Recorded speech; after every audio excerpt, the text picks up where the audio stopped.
Welcome to Beauty Business. This is Celeste.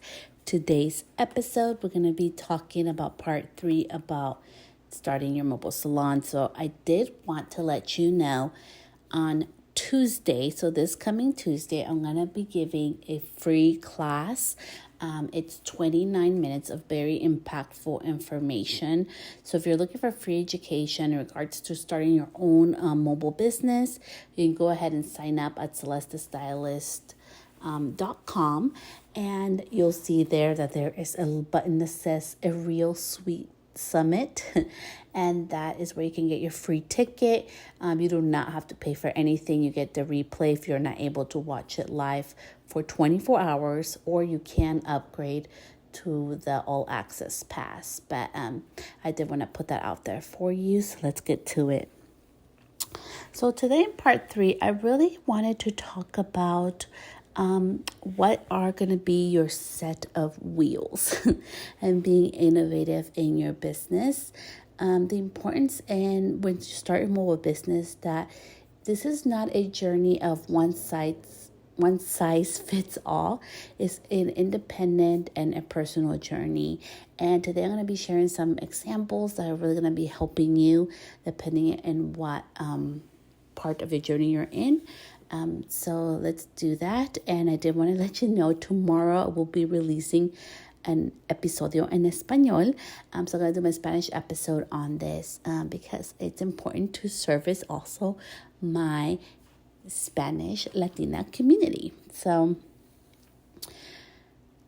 our journey is going to be individual, just like your business success is individual, right? What you see as success is probably different than what I see it. And that's the beauty of us being independently in business for ourselves. So I wanted to do this episode on choose your set of wheels because each set of wheels comes differently. So let me go a little more in depth into this. If you don't follow me at Celeste Stylist, I did a reel and it was showing this little travel carry-on suitcase. Like it's an actual tiny little, like not the big size ones, like this tiny cute little thing.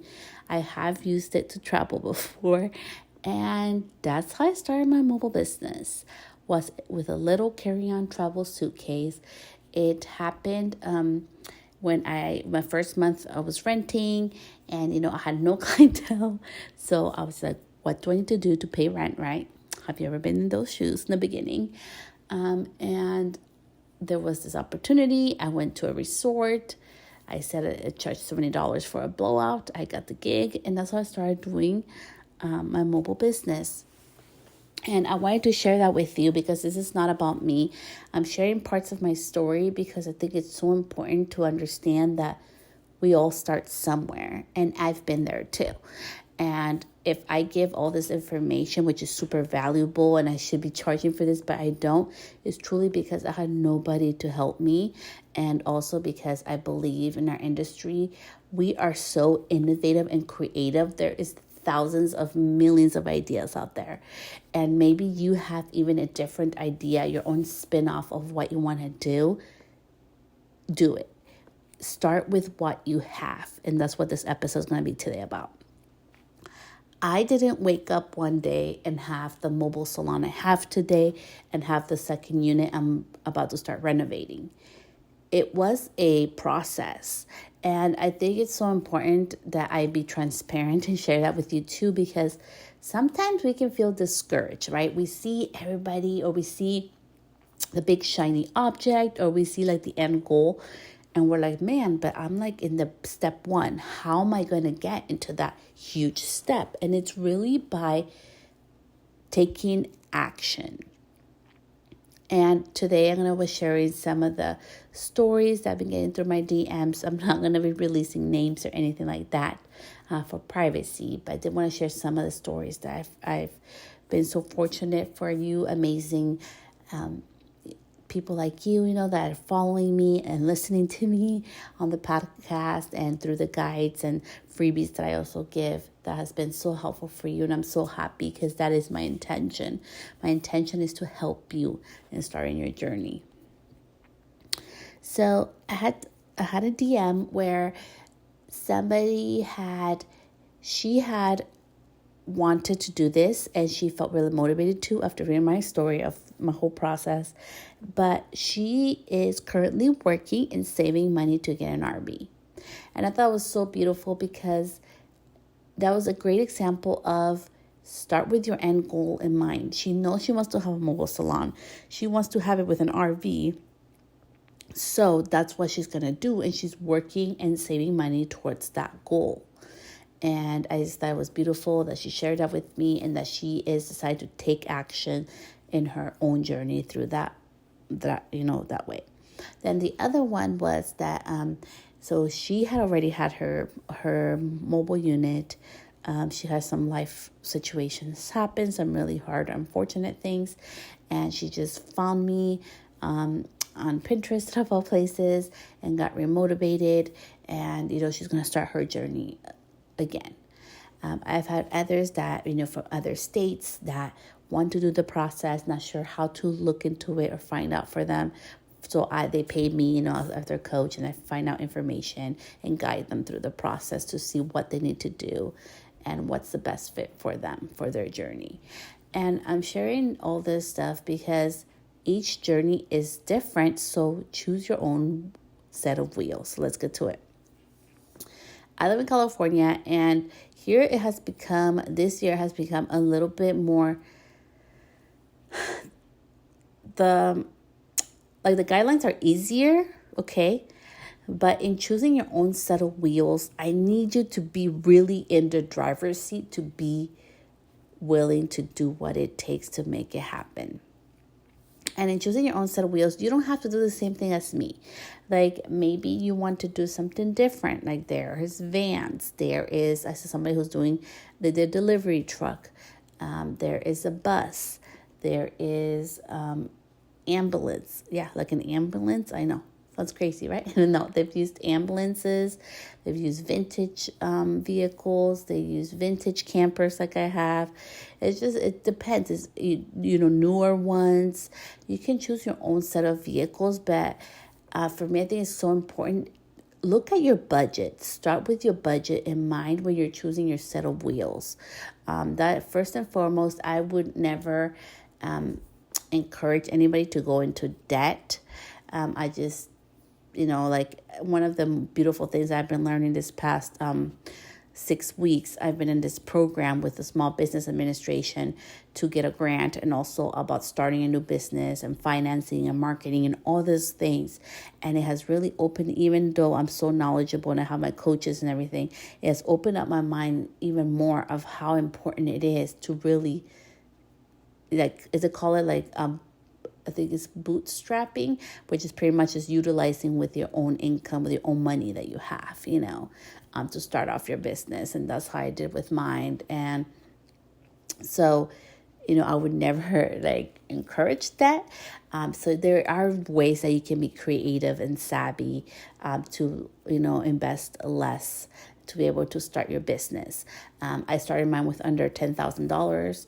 And, it was the best decision I've made. And as I'm starting my second unit, I didn't spend that much money buying it. And it's pretty much a lot of the hard work has been done, which is awesome. It leaves me just to do the finished work. And I have an end goal in mind of doing it with under $6,000. My ultimate goal is under $5,000. I don't know if I'm pushing it, but we're going to try. So, I just think it's so important, and you do things. Another hot tip for you is that do it little by little. If you don't follow me on social, I'm just sharing this because, it's hot tips day, it's podcast time. I do things little by little. Why? So why is it important that you do things little by little? Why should you listen to me on this part? Because you want to start generating income. I know that, there's so many other things I want to do to my current mobile salon. And I'm doing it little by little. It's more important that I get my clients in, right? I'm about to open up my books pretty soon to get my new clients and, start the business going again. But I needed a little cash injection, right? So I started taking in my clients, and as I get my money in, and I allocate it how I'm supposed to for everything, I am able to invest again into the business by buying certain things that I want, right? Like today, I went on a run to IKEA and I bought certain things that I wanted for the salon space that were important to me and to my clients. So little by little, and I think it's so important, and I'm being transparent in that we don't have to have it all figured out. It's more important to get your business going, figure it out as you go, and you're able to innovate even more. And one of the beautiful things about doing things slowly over time is that your clients love that. I don't know about your clients, but let me know. But my clients love to, like, oh my gosh, like you changed that, or like, oh my gosh, that wasn't there. I love that piece. Well, that's what she said. One of them said this weekend.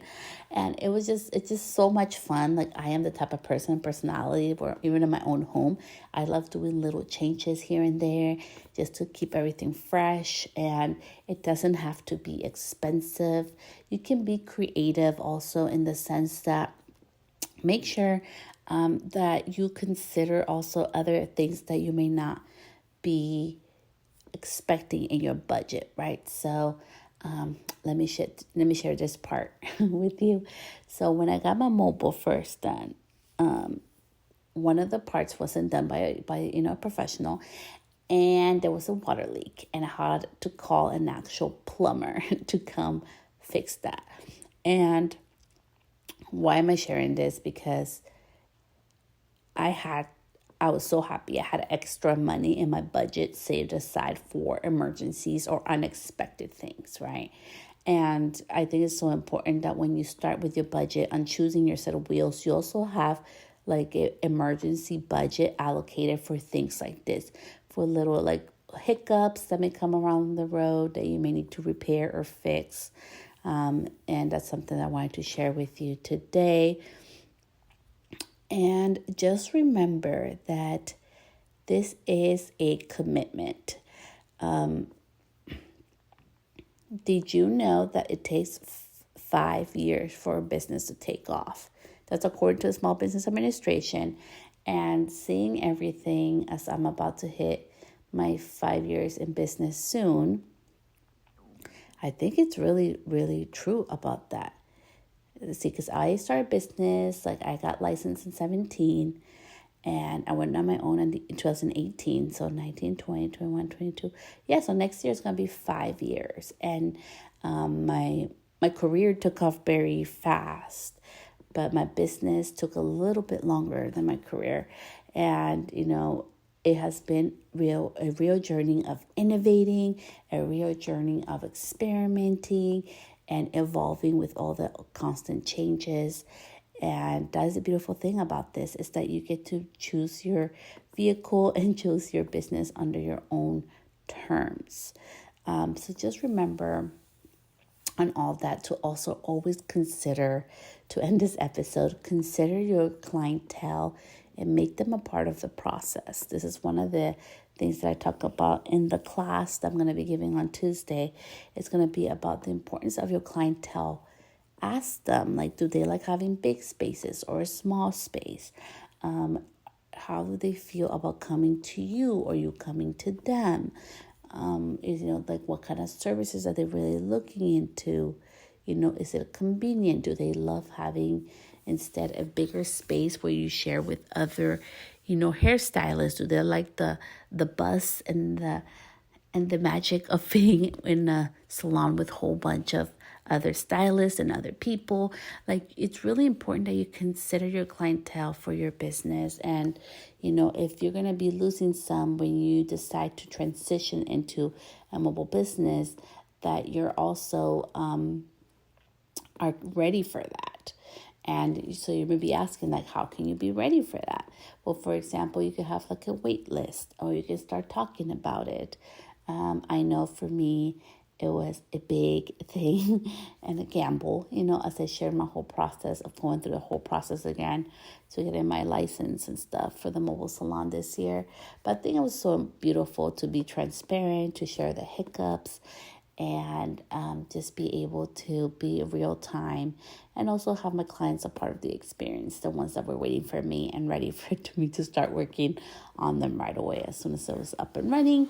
So I really hope this episode was really helpful for you in regards to choosing your set of wheels and some things to consider in regards to your budget.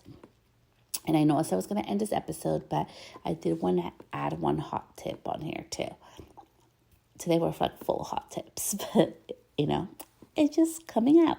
So look and double check, okay? So pay attention. If you're a little sidetracked, you don't want to listen to this one. If you're at the end of this episode, you're getting some gold little nugget right now. Double check with your county, okay, and your city business department to see if there are grants out there. There's a lot of grants that people have not been taking advantage of as small business owners, okay? And that can also help you in your new venture of starting your mobile business, okay? So double check with them. They are knowledgeable, and if they don't know the answer, they'll find out for you, or they would guide you to who to contact. So look into that. I always love grants. I'm like, it's free money. Yeah, it requires a little bit of paperwork, or like for me right now, so I'm working on another grant for my other business. It required some time for me to go into the classes and everything that were virtually and answer some questions and do some paperwork. But I think it has been a really good learning experience for me. And it's going to help me so much more to be able to evolve my other business on Celeste Stylist, and also help evolve other students and other people that I work with, which is really important to me. So look for that free money. Find out if there's grants out there that you qualify for your business. I love grants. You don't have to pay them back. Always look into that. Double check with your CPA or double check with your attorney. I'm neither one of those, but I did want to let you know about that because I see sometimes, because I have friends in the industry as well. And sometimes we're like, well, I shouldn't get grant money or shouldn't try to look for grant money because maybe somebody else needs it. But sometimes they're struggling, or they would benefit from an additional cash injection in their business. And I always say this, it's so important that in business, we sometimes have to put our ego aside.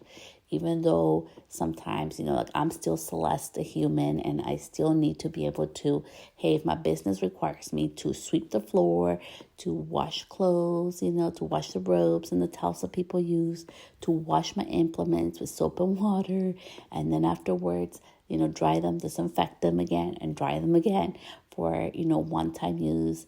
For my clients, there's things I still need to do for my business that don't have, that require me to push my ego aside. I still need to go network. There's a lot of things that I always have to put my ego aside to be able to get things done. And hey, if there's free grant money, or if you need to ask a question to somebody like your business department, in your county or city, to see if there's free money out there for you, why not have it? Somebody needs to utilize it. And if you need it and it can help you in your business, even better for you. So with that, I hope this episode was super helpful for you. So much love. Remember to get started with what you have and choose the best vehicle for you and your business. Until next week, bye, love.